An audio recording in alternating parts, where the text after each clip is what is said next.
Et salut, c'est Vince. Dans cette vidéo, on va voir toutes les nouveautés de Logic Pro version 11.2. Il y a quelques trucs vraiment cool, il y a d'autres trucs un peu anecdotiques, ça va un peu dépendre comme d'habitude des usages. J'espère que tu n'as pas fait la mise à jour, en tout cas sans faire une sauvegarde de ton application Logic. Hein, tu sais que c'est très simple sur Mac, il suffit simplement de dupliquer ton appli dans le dossier application, de la compresser, comme ça tu as une sauvegarde en fait, tu pourras revenir dessus. Tu peux faire cohabiter plusieurs versions de Logic. Je vois toujours des messages de gens qui font les mises à jour, soit dès que ça sort, soit parce que c'est activé automatiquement. C'est une grosse connerie, faut se méfier quand même. On risque de perdre des projets, on risque voilà, d'avoir des bugs, et il y a certaines personnes qui râlent parce que tel truc ne sert à rien ou tel truc fait bugger leur logiciel qui fonctionnait très bien jusqu'à présent. J'ai envie de te dire, pourquoi tu as fait la mise à jour si ça fonctionnait très bien jusqu'à présent? Voilà, bref, moi je l'ai faite pour les besoins de la démo, puis parce qu'il y a un ou deux trucs qui m'intéressaient vraiment. Et d'ailleurs, on va se lancer tout de suite avec un premier features, qui est, moi, le truc que je trouve le mieux probablement, c'est le Capture Record qui est devenu un peu mieux, qui s'est transformé maintenant en un Capture Flashback, parce que c'est important de changer les noms quand il y a des nouveautés. Tout simplement, le Capture Record, qu'est-ce que c'est? Je pense que tu connais maintenant, parce que je t'en ai déjà parlé.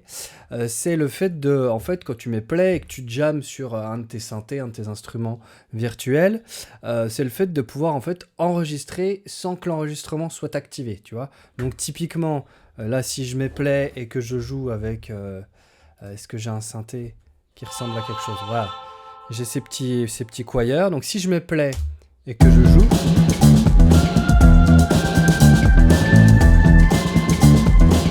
et on se dit waouh, mais c'est excellent, c'est dommage que tu n'as pas enregistré, que nenni, puisque avec le Capture Record, donc c'est le petit carré ici avec le bouton rouge dedans, bon bah tu vois que il a bien enregistré ma performance MIDI digne de Richard Klederman, ok?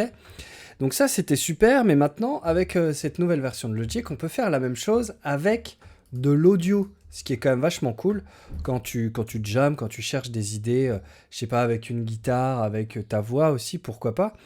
Donc typiquement, on peut faire un exemple. J'ai pas une voix ici à moi qui traîne. Voix témoin, voilà. Voix de témoin, je vais mettre la bonne entrée. On est en 2 avec ce micro-là. Voilà. Et donc, bah, pour l'activer, en fait, il est activé nativement. Tu as juste à sélectionner ici, à armer ta piste avec le R. Voilà.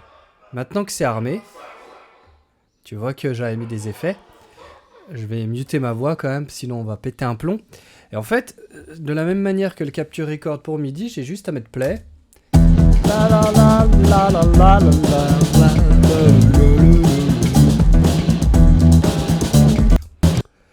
Voilà, et donc si j'appuie sur mon petit bouton magique, oh, que vois-je?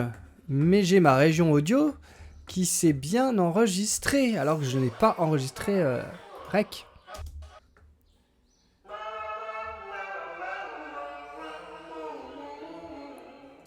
Oh yeah.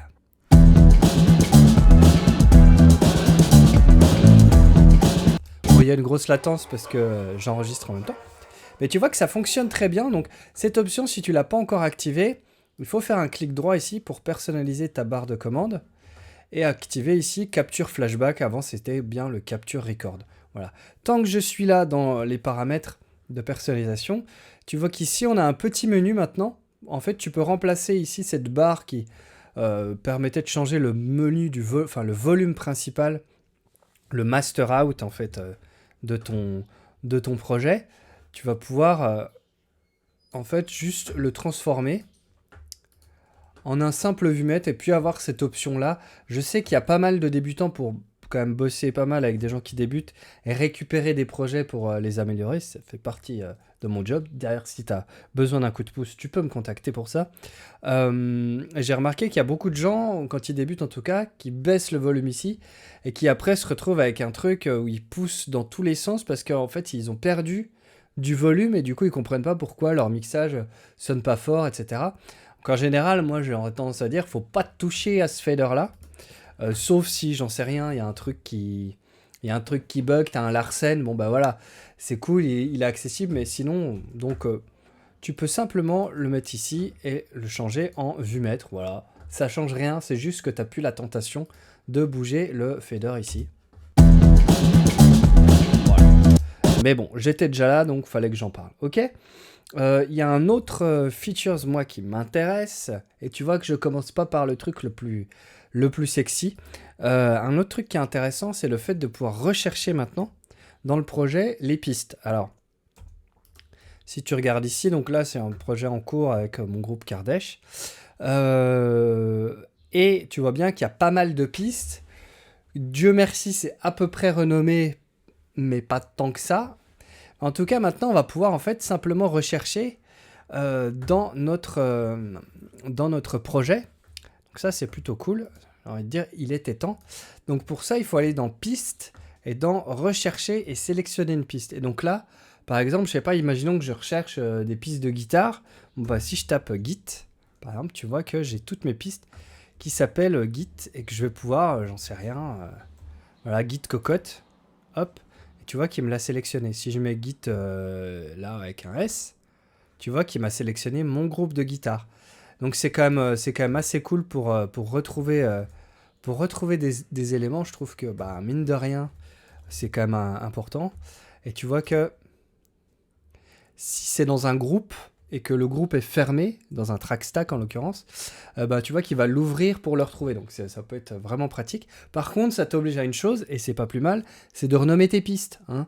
Moi, je sais que je suis pas le producteur le plus propre et le plus clean et tout, mais quand même, j'essaie de mettre quelques mots-clés vite fait, quoi. Au moins qu'on sache rapidement à quelle piste correspond à quoi, parce que tu vois bien que là, sur un projet un petit peu dodu de 170 pistes, ça peut être vite chronophage de juste rechercher un élément, surtout quand, bah voilà, je sais pas, t'as un peu laissé tomber le projet, t'as plus tes repères et tout, bon bah faut te remettre dedans, tu dis au fait il est où mon truc, si t'as pas mis des couleurs, des machins, bon bah voilà. Donc c'est une bonne manière de retrouver des éléments, un peu comme on avait pour la recherche de plugins ici maintenant dans Logic, c'est quand même cool, voilà. Tu vois, si je tape reverb, bon, bah, il me propose toutes mes reverbs, ce qui me permet de rebondir sur un petit features mignon qui change pas la face du monde, mais qui est assez cool. Tiens, pour ça, on va peut-être se mettre les drums en solo. Ok. Et ils ont rajouté, tu sais, depuis quelques versions, il y a une reverb qui est cool, c'est la Quantic Room Simulator. J'ai pris mon plus bel accent américain. Et donc, bah voilà, c'est une émulation d'une reverb assez bien cotée, qui fait bien le café. Hein, moi, je trouve qu'elle marche bien. Et donc, maintenant, on a un espèce de bouton de drive pour faire un peu grogner les réflexions de la reverb. C'est plutôt cool. Tu vois qu'ici, c'est ADA converteur. Ok, donc là, j'ai mis mon Quantec sur un envoi.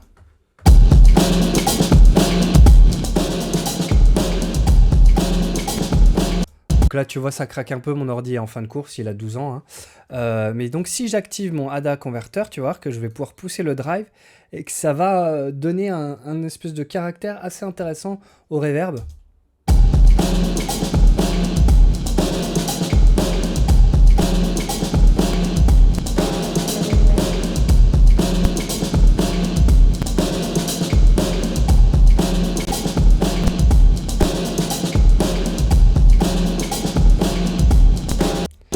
Alors on s'en rend pas forcément compte comme ça, faut tendre l'oreille et puis ça craque un peu, mais ça marche bien, donc je te conseille de tester.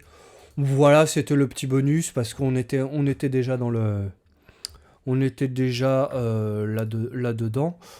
C'est rien, je t'en parle parce qu'ils l'ont rajouté, tout simplement.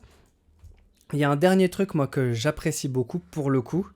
C'est quand tu appuies ta table de mixage avec le raccourci X, tu vas pouvoir ici aller dans présentation et curseur long.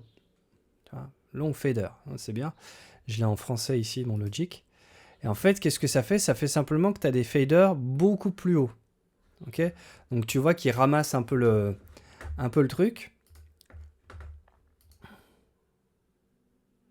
Tu vois, donc tu perds un tout petit peu de la vue d'ensemble, mais au final, tu t'en fous un peu d'avoir d'avoir ça. Et en fait, ça n'a l'air de rien, mais des faders plus hauts comme ça, j'ai même pas besoin de te faire de démo parce qu'il n'y a aucun intérêt à ce que je te fasse une démo. Par contre, vraiment, essaye, tu vas voir en fait que c'est beaucoup plus naturel. Ça ressemble beaucoup plus au feeling que tu pourrais avoir avec un vrai fader.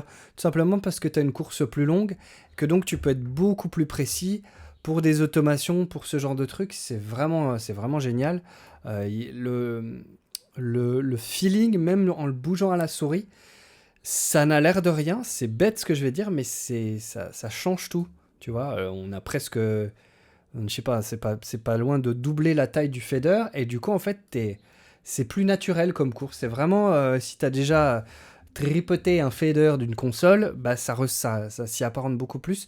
Donc pour ça, vraiment, j'aurais presque envie que l'option soit activée de base. Probablement qu'il y aura la possibilité de le faire dans le futur, ou peut-être même que ça existe déjà. Je t'avoue, je suis pas allé fouiner dans les paramètres.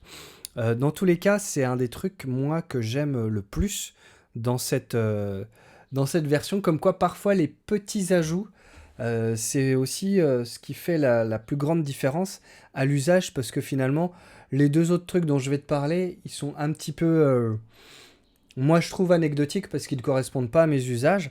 Et puis, en plus, ils font appel, si tu veux, aux dernières technologies d'Apple. Ah, c'est un bien grand mot.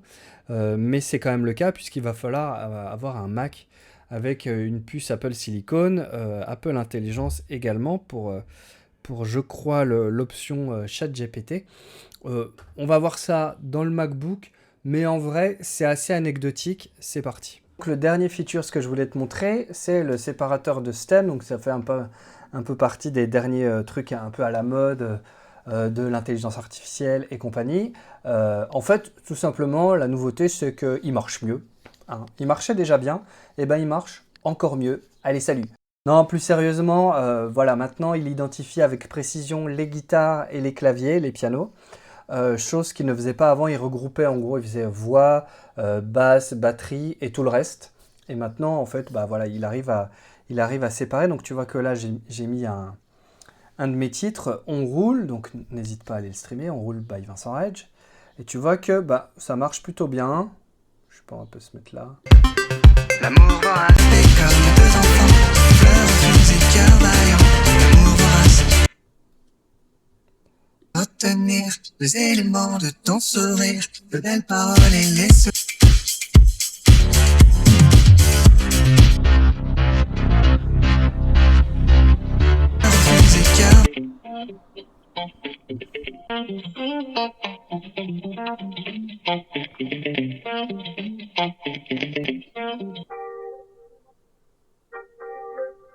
Sachant que dans ce cas précis, l'exemple il est peut-être pas forcément le plus convaincant parce que c'est un morceau qui est bavard, qui est un peu French touch électro, il y a beaucoup de sons, ça va un peu dans tous les sens, ça se percute un peu.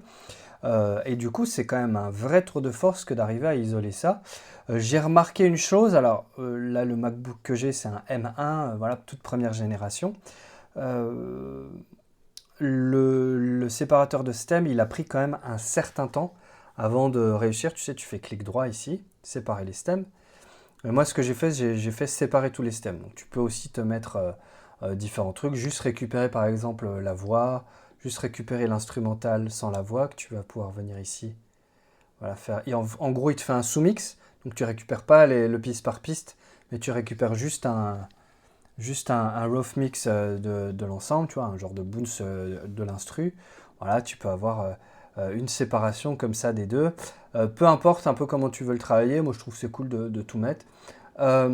Et j'ai remarqué que voilà, il prenait quand même plus de temps, c'était plus long, plus poussif, c'était un peu plus laborieux. Par contre, le résultat, il est là. Alors, effectivement, mon ordi, il est vieux aussi. Mon laptop, voilà, il a 4 ans, presque 5 ans. Ben, c'est une génération. Hein. Pour l'informatique, c'est beaucoup. Voilà, que te dire de plus? Moi, c'est pas un truc que j'utilise, donc je vais pas non plus en faire des tonnes. Ça fonctionne bien, je t'invite à le tester. Et puis un dernier truc dont je vais pas pouvoir te parler, c'est dans l'appli Note. Alors l'appli Note, par contre, c'est l'appli Note de Logic. C'est un truc trop bien pour écrire ses paroles. Moi, il y a quantité de chansons où j'ai écrit les paroles directement dans le projet Logic. C'est vraiment cool de l'avoir là sous la main. Puis, ben, je sais pas, quand tu fais tes prises de voix, t'as tes paroles quoi, dans le projet. Donc, tu les perds pas, tu les cherches pas. Et ici, maintenant, il y a un petit bouton outils d'écriture, mais qui ne fonctionne pas pour moi, tout simplement parce que j'ai pas macOS Sequoia. Moi, j'ai que Sonoma, maintenant que je suis. Et donc, bah, on ne peut pas utiliser, en gros, tu as des fonctions d'aide à l'écriture, d'intelligence artificielle, de chat GPT intégré, mais pour ça, il faut activer Apple Intelligence. Euh, En vrai, je vois pas trop l'intérêt. Si vraiment tu as besoin, bah, tu vas sur chat GPT. C'est toujours bien de l'avoir à portée de main, ça t'évite de sortir du logiciel. En même temps, si tu es parti pour faire une session d'écriture avec une IA, dans tous les cas, tu vas un peu sortir de la musique, quoi. Donc, bon, est-ce que c'est... voilà. C'est un peu la mode quand même de mettre des trucs d'IA un peu partout. Je critique pas du tout, hein. Je bosse énormément avec l'intelligence artificielle pour d'autres projets. Ça marche super bien, hein. Mais est-ce qu'on a besoin de ça? D'ailleurs, ça va me permettre de terminer cette petite vidéo sur une petite discussion rapidos. Je te retrouve de l'autre côté. Bon, bah voilà qui conclut un petit peu cette vidéo avec les nouveautés de la 11.2. Tu vois, rien de révolutionnaire, mais moi je trouve que c'est dans les petits détails de workflow que ça fait la différence plus que dans les trucs un peu brillants, sexy, qui te font un peu faciliter le travail de la musique. Voilà, avoir des faders plus longs, c'est vraiment bien pour le mixage, c'est vraiment bien pour tes automations. Pouvoir faire du capture record de l'audio, pareil, combien de fois où juste tu précharges, tu joues un truc, tu trouves une bête de riff ou tu as un bon groove, tu l'as pas enregistré, bah voilà, souvent la magie de la première prise quand même, elle a une saveur quoi, comme la première gorgée de bière de Philippe Delerme.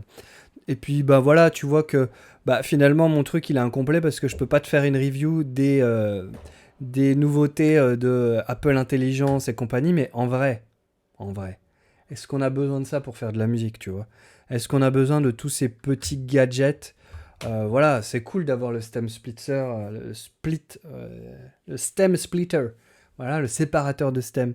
Ça, je dis pas, il fonctionne bien, donc je vais pas te dire que c'est pas bien, qu'il faut pas l'utiliser, hein, mais tu fais bien ce que tu veux. Mais moi, je sais que d'une part, ça correspond pas du tout à mes usages. Et puis en fait, de deux, voilà, rajouter plein de petits trucs comme ça qui te facilitent la vie, c'est cool. Faut pas non plus que ça te prémâche trop le travail, je pense. Dans tous les cas, moi, ce que je retiens, encore une fois, c'est que dans les mises à jour, c'est rarement, de mon point de vue, les fonctions qui sont mises en avant qui sont les plus intéressantes. C'est plutôt au contraire, faut gratter un petit peu et aller voir dans les petits détails finalement, bah voilà, pouvoir mettre du drive sur une reverb, moi je trouve ça vraiment cool. Pouvoir avoir des curseurs plus longs, c'est cool. Pouvoir rechercher tes noms de pistes, c'est cool et c'est euh, beaucoup plus intéressant que d'avoir ChatGPT dans le truc de notes de Logic Pro si tu veux, tout en sachant que le truc de notes je l'utilise énormément, tu vois. Mais je vois pas en quoi ça va vraiment t'aider de ouf, à moins vraiment de pas savoir écrire des paroles. Et auquel cas, si tu sais pas écrire des paroles, faut pas écrire des paroles, faut demander à quelqu'un d'autre qu'il le fasse à ta place, plutôt que de tout remettre les aspects artistiques sur l'IA. Je trouve que c'est un peu dommage et un peu dangereux.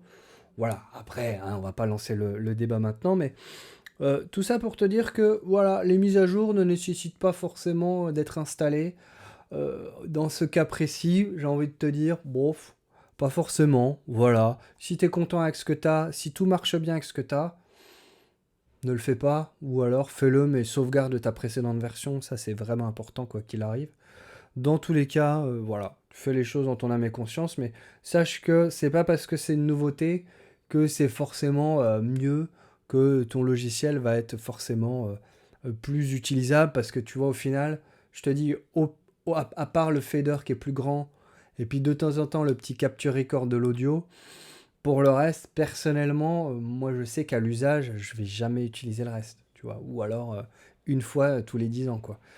Je trouve que c'était important de finir avec une note un peu de raison. Tu connais, hein, moi c'est un peu mon discours en général.